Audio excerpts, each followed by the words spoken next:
नमस्कार दोस्तों, आज पुनः मैं अपने जीवन के एक नए संस्मरण को लेकर आपके समक्ष आया हूँ। मुझे अपने जीवन में कई कटु अनुभव हुए। शायद आप सभी को स्वयं या अपने आसपास कई ऐसे उदाहरण मिले होंगे कि आप जिस शहर के निवासी हैं, जिस स्कूल अथवा कॉलेज में पढ़े हैं, वे आपको बिल्कुल भी अहमियत नहीं देते। मैं स्वयं जब गिरिडीह में रहता था तब अपने पुराने स्कूल कार्मेल स्कूल में शिक्षक के जॉब के लिए अप्लाई किया था। उन्होंने बिल्कुल भी ध्यान नहीं दिया। बहुत प्रयास के बाद मात्र 375 रुपये प्रति माह की तनख्वाह पर स्थानीय सेंट जॉन्स स्कूल में शिक्षक का कार्य मिला। यहाँ और प्राइवेट ट्यूशन में खुद की काबिलियत प्रदर्शित की, तब जाकर मुझे स्थानीय आर्मी पब्लिक स्कूल में 800 रुपये प्रति माह की नौकरी मिली।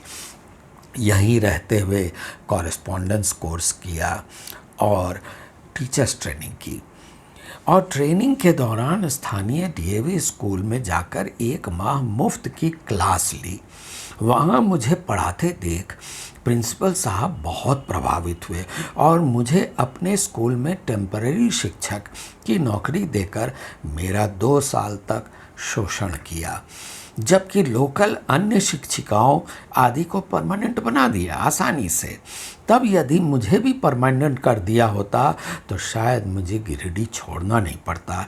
शायद आर्मी पब्लिक स्कूल उसी समय सुभाष पब्लिक स्कूल बन जाता और मुझे वहीं ग्रेड मिल जाता, तो मुझे गिरिडीह का अपना घर अथवा माता पिता को छोड़कर धनबाद नहीं आना पड़ता। आज मैं वहाँ से प्रिंसिपल के रूप में रिटायर होता। धनबाद में दिल्ली पब्लिक स्कूल में मैंने शिक्षण कार्य किया तथा यहीं से रिटायर हुआ। इस स्कूल के एक छात्र को रांची डीपीएस में वरीय शिक्षक की नौकरी मिली। एक छात्रा ने बहुत प्रयास किया पर उसे अपने ही स्कूल में नौकरी नहीं मिली, जबकि इसी स्कूल में उसके पिता ने कई वर्ष शिक्षक के रूप में योगदान दिया था। आज काफ़ी बीमार चल रहे हैं। अंततोगत्वा उस छात्रा को डीपीएस गया में जाकर नौकरी मिली। यदि काबिलियत की पहचान होम टाउन में हो तो इतने सारे लोगों को घर से बेघर न होना पड़े, बुढ़ापे में उनके माता पिता को अकेले जीवन बिताना न पड़े। मैं गिरिडीह से निकला तब मेरा भाग्य चमका। मेरे बच्चे धनबाद से निकले तब उनका भाग्य चमका। ये तो वैसे ही हुआ जैसे कि गिरिडीह के लोग इलाज है तो धनबाद आते हैं और धनबाद वाले दुर्गापुर, कोलकाता जाते हैं और कोलकाता वाले इलाज के लिए वेल्लोर जाते हैं।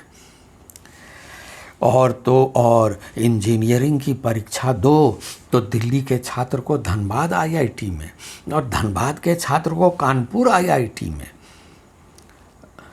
सीट क्यों अलॉट की जाती है? क्या अपने शहर में रहकर बिना छात्रावास में रहे कम खर्च में वो पढ़ लेगा तो अच्छा इंजीनियर नहीं बनेगा? इंजीनियरिंग कर भी लो तो उसे बाहर सुदूर शहर में नौकरी मिलेगी। सरकारी नौकरी तो दूर की बात है, प्राइवेट जॉब भी नहीं मिलता। अपने शहर में मिल भी गई तो अच्छी तनख्वाह नहीं मिलेगी।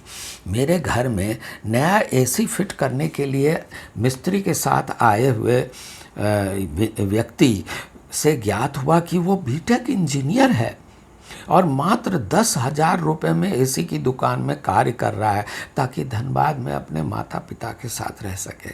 बिहार झारखंड में हुनर के लिए कोई स्कोप ही नहीं है। कहने को कोल कैपिटल है, एक अदना सा एयरपोर्ट नहीं है।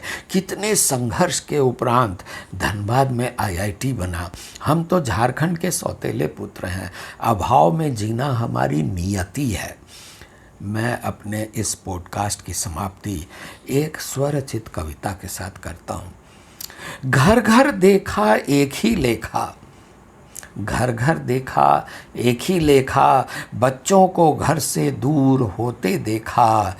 शिक्षा या जॉब हेतु वे बाहर जाते, माता पिता को अकेले छोड़ जाते। अपने शहर में हम पप्पू ही समझे जाते हैं, बाहर जाकर ही असली सम्मान पाते हैं।